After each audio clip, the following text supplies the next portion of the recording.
administration had taken with respect to a specific transformation plan that really, in effect, would have sent home thousands of workers at WASA. We are not of that opinion. We believe that WASA has to evolve in terms of better water production and water distribution before you can talk about any other type of restructuring. The former administration was focused on implementing new water rates. That is not the focus of this administration. We have given the commitment on the election campaign, and I reiterate that commitment that there will be no increase in water and or electricity rates at this time until we can bring about a greater and more effective service and delivery of supply to the people of Trinidad and Tobago. Particularly, we have to address the area of water distribution, because water production is just half of it. In many of the areas, the issue is not really the issue of finding additional sources of water. It is really addressing the distribution area of the company, because what you have not had major infrastructural changes in the past 50 or 60 years, and a lot of the infrastructure is age-old infrastructure.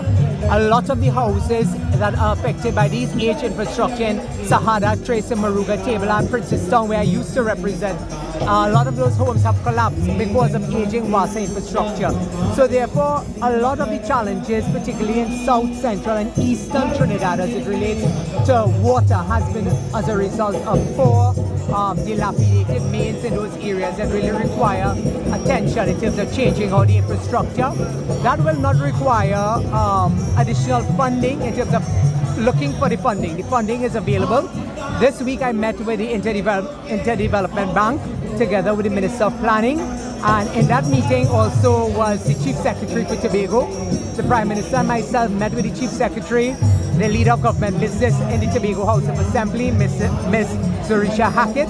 Also in the meeting with the IDB were the two Members of Parliament for Tobago, and we discussed some of the challenges in terms of the water distribution, water production for Tobago and for Trinidad. There are some easy wins in terms of short-term and long-term measures that can be implemented through the IDB program. There will be more to come in terms of when I speak at the media review, in terms of what will be the long-term plans utilizing IDB funding. So as I said, the IDB funding is there. We just have to redirect the projects and look at in terms of what is the new plan for WASA. When we came in, we didn't come in as being novel and new and as novices. We came in with a plan.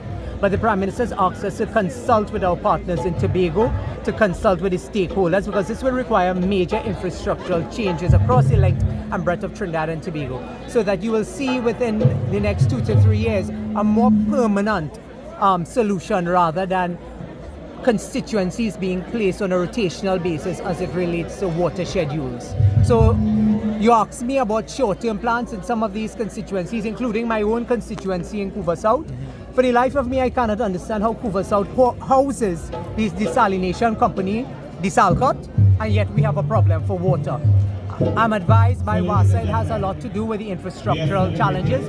The infrastructure does not support water coming from Desalcot to the constituency of Couva South. So those are some things that we really need to look at. A lot of the constituencies, they do not keep to their schedules, and therefore I've been spending a lot of my time, especially the first month in being in office, working alongside. I'm not one of those who believe that because there's a separation in government in terms of ministers not interfering with the daily operations, it must mean that you give the companies the direction. Now that we have boards, the boards will carry out the direction.